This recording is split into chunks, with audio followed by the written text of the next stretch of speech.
Miami loses to Duke 27-17. And I actually predicted a Miami victory 38-17. Oh boy.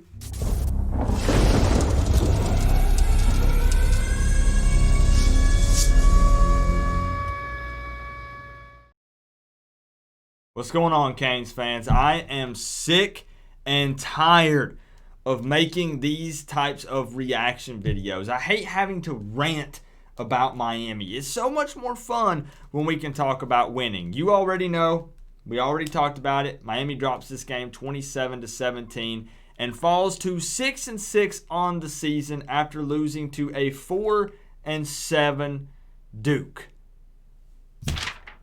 I'm not eating the score prediction. I will man up and say that I was wrong, and I would eat it.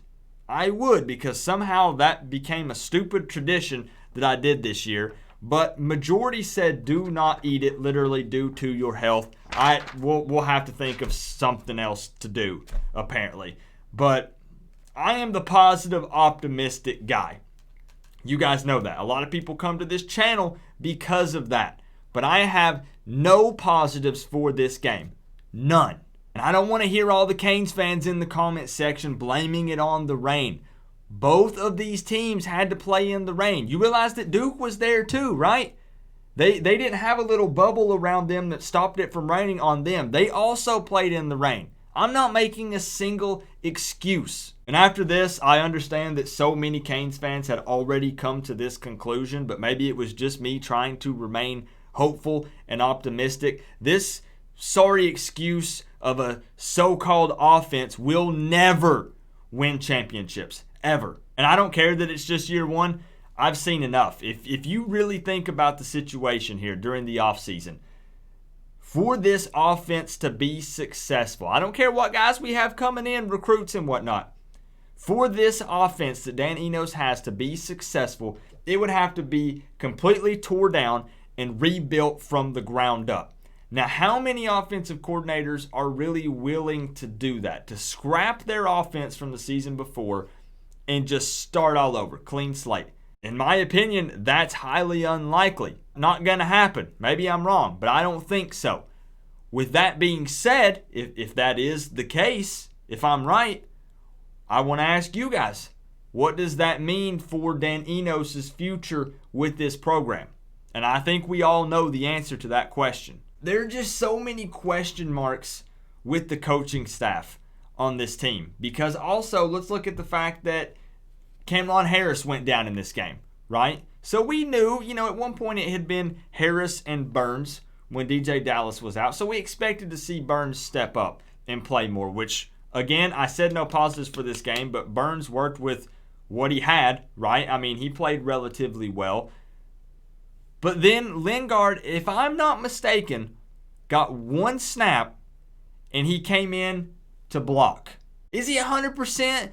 Is he not? He comes in for a play and he blocks, which is the one thing that coaches said he was struggling with, was blocking.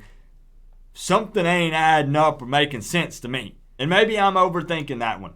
I don't know. But I'm just saying it ain't making sense to Coop. One of my big takeaways from this game and lots of games this season is the fact that even when we're winning, it feels like we're losing. Does it feel like that to any of you guys? I said that multiple times during the live hangout streams this year, that even when we were up, and it can be by multiple touchdowns, I still feel like we're losing the game. And look at this game.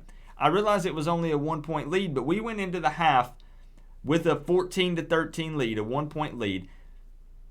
But it felt like things were going south for us, right? And we received coming out after the half, but it just doesn't feel right. And then we come out and we only put up 3 points in the second half of this football game. 3 points.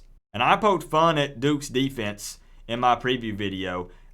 They came out and got a season-high 9 sacks in this game. 9 sacks, season high for that football team. Go back and rewatch the game if you didn't notice. Jaron Williams' jersey was starting to turn blue by the fourth quarter. It looked like he was switching sides to play for Duke. And with all this being said, keep in mind that Duke had lost the last 5 games in a row. As I said coming into this matchup, I'm sorry, Duke fans, you don't have a good football team. Neither does Miami. I'm just saying Duke is not a good football team. Coop, neither is FIU. I get it. Neither is Miami. As far as I'm concerned at this point, take the Coastal and I guess just scrap it. I don't know. Throw all of the Coastal teams into various other cupcake conferences. It's just going to be the Atlantic, I guess. Or just Clemson. It'll be the Clemson Conference. And I honestly, I really don't know where to go from here. I don't. Because it's another season of coulda, shoulda, woulda.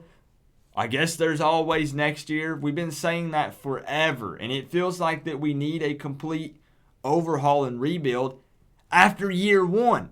And I understand that you have to give this a chance. And you got to give that a chance. And Coop, it is the first season for this. And that, I get it. But when we are this inconsistent, when we have the small amount of improvement that we saw throughout the season, I don't really know if the future looks bright for us in the current situation that we have with this current setup. So anyways, I'll continue to rant for the next half hour if I don't stop. So please, though, put your feelings down below in the comment section. Let's talk about this game a little bit and let's look at the stats. So I'm looking at the screen over here beside me. Not that this is going to make me feel any better, obviously, but I do need to actually discuss Miami versus Duke. So Duke is now 5-7, 3-5 in conference play. Miami is 6-6, a 50% team, and 4-4 in conference play. So first downs in this game, Miami had 15, Duke had 14. Third down efficiency, Miami 4 of 19, Duke 6 of 19. Miami did go for it a couple times on fourth down. We were 2 and 3 on those. Total yards for this game, Miami 259, Duke 287. Of the 259 for Miami, 161 was passing, 98 was rushing. So we did not crack 100 yards on this Duke defense. Of Duke's 287 total yards, 156 was passing and 131 was rushing. Miami had 6 penalties for 45 yards. Duke had 3 for 40 yards. Both sides did have a turnover. Jaron Williams was 11 of 26, 142 yards and 1 touchdown.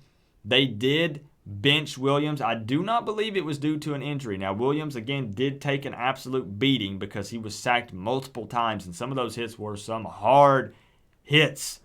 But I believe he was benched because they were trying to get some type of spark on this offense or see if Perry could do something else. So here we go again with this, who's the QB guy? Who's the best guy? Who's the QB that can win us football games? With this offense that we have, nobody knows. We did have a couple of offensive linemen go down in this game due to some injuries. And then we already talked about it. Harris went down as well. So Burns had 18 carries for 48 yards. Mallory stepped up at the tight end position, 4 receptions for 93 yards. But even Mallory did drop some critical passes that would have converted on third down. So it just, man, when I sit back, I try to sit back and I'm like, all right, Coop, let's really, really dissect this game and let's think about it as much as I can in an initial reaction video because this is 30 minutes after the game ended. So I'm really still soaking everything in. We looked like doo-doo. I'm going to be honest, I feel like this reaction video is not up to par with my past react videos, but I feel, as I said, defeated, man. I feel like I took an L tonight, personally. And there's so much to talk about, but it's also so frustrating to talk about, and it's just almost overwhelming, right? Because I just really want to focus on the state of Miami and what we need to do. And again, the point of this is to be about Miami versus Duke. So Duke, you beat us. I don't really know what else to say. I'm sure there will be Duke fans in the comment section that they weren't there in my preview video and they weren't there in the live hangout the night before, but they'll definitely probably be here in the comment section for this video. But overall, we just played a horrible game. We got outplayed, we got outcoached, and we did discuss that could possibly happen, and it very well did. Unleash your feelings in the comment section below. I will not delete any of them. You can put whatever you want, however you feel. And if you guys want to argue back and forth, that's fine. I'll try to hop in there too. Even if I don't respond like I've told you guys in the past, trust me, I read them. All of them. I feel defeated. I'm still all day, every day, always repping the U. I'm going to go out tomorrow on my Sunday when I'm out and about in town in my Miami hat and my Miami shirt. That doesn't change anything. But it's going to be an interesting offseason for Miami fans. This pretty much turned into a Miami video, not Miami versus Duke reaction. It's going to be an interesting offseason. It's going to be an interesting couple of weeks in between this game and the bowl game. Things are not looking up for us right now. So all we can do is remain hopeful that changes will happen and we get this program back on track. So we need to remain vocal and just fight for making this football team great once again, because it's been a long time.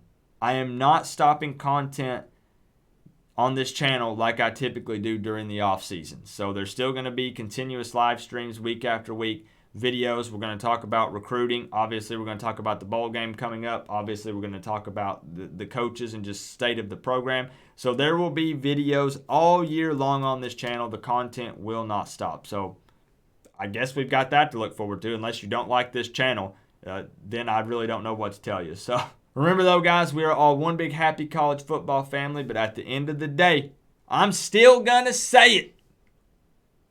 It's always better when you get to rep the U. Coach Coop, peace out.